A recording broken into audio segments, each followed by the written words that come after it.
رات کی تاریکی میں ہوا سرسراتی ہوئی سنسان گلیوں سے گزر رہی تھی۔ ایک پرانے بوسیدہ مکان کے دروازے کی درزوں سے نکلتی ہوئی ہوا کی سسکیاں ماحول کو مزید پراسرار بنا رہی تھی۔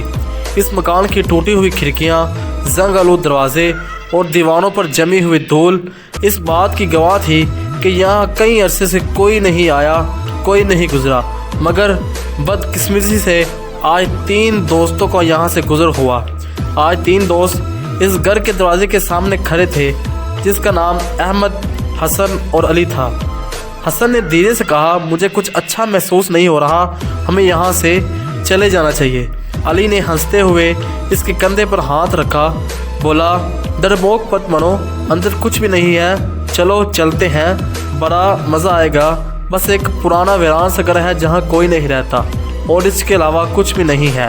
احمد نے ایک نظر مکان پر ڈالی اور دھیمی آواز میں بولا، مگر جو لوگ آج تک یہاں سے گزرے یا اندر گئے وہ کبھی واپس نہیں آئے۔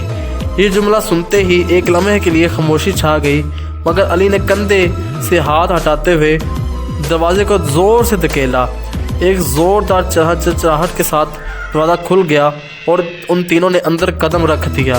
مکان کے اندر اندرونی حالت بھی بیرونی منظر سے مختلف نہیں تھی۔ دیواروں پر مکڑی کے جالے، فرش پر بکھری ہوئی دھول اور پرانے شکستہ فرنیچر کے ٹکڑے، ہر طرف اندھیرا تھا اور قدم رکھنے کی بھی جگہ نہیں تھی۔ ہر طرف مٹی، دھول اور ایک طرف ڈرونا ماحول تھا۔ اچانک ایک زوردار آواز گونجی، سب کی چیخ نکل گئی، یا شاید کوئی چل رہا تھا، ایسی آواز آئی۔ تینوں کے دل ایک ساتھ دھڑکنے لگے۔ احمد نے کانپتی ہوئی آواز میں کہا، یہ آواز کہاں سے آئی ہے؟ علی نے زبردستی ہنستے ہنستے ہوئے کہا، کوئی ہوگا، شاید ہوا کا اثر ہے، مگر اس کی آواز میں بھی لرزش تھی۔ وہ خود بھی ڈرا ہوا تھا، لیکن ایسے محسوس کروا رہا تھا کہ جیسے اسے کچھ محسوس نہیں ہو رہا۔ اوپر کی منزل سے آہستہ آہستہ قدموں کی آواز آنے لگی، جیسے کوئی دھیرے دھیرے سے چل رہا ہے۔ تینوں کی نظریں اوپر گئی۔ اوپر اٹھتے ہی انہوں نے کچھ دیکھا جو نہ دیکھنے کے لائق تھا۔ دھیرے دھیرے اوپر چڑھنے لگے۔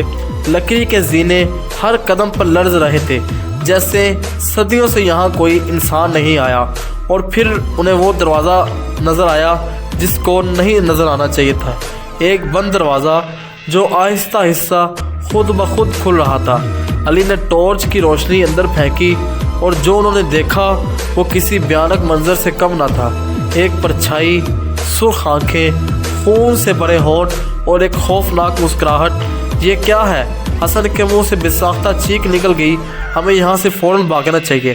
احمد نے لرزتی آواز سے کہا، مگر دروازہ زور سے بند ہو چکا تھا۔ وہ جیسے ہی واپس مڑے، سارے گھر کے دروازے خود بخود بند ہو گئے۔ علی واپس جب بھاگنے لگا تو اس کا پاؤں کسی چیز سے ٹکرایا اور وہ گر گیا، اور ایسے جیسے اس کی ٹانگ پیچھے سے کوئی کھینچ رہا ہے، اور اسی دروازے کے اندر چلی گئی۔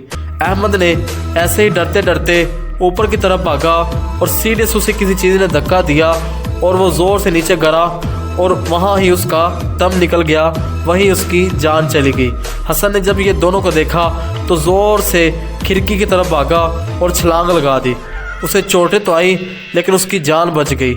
آج 50 سال کے بعد بھی حسن تو محفوظ ہے، اپنی زندگی گزار رہا ہے، لیکن احمد اور علی کا کچھ بھی پتہ نہیں چلا۔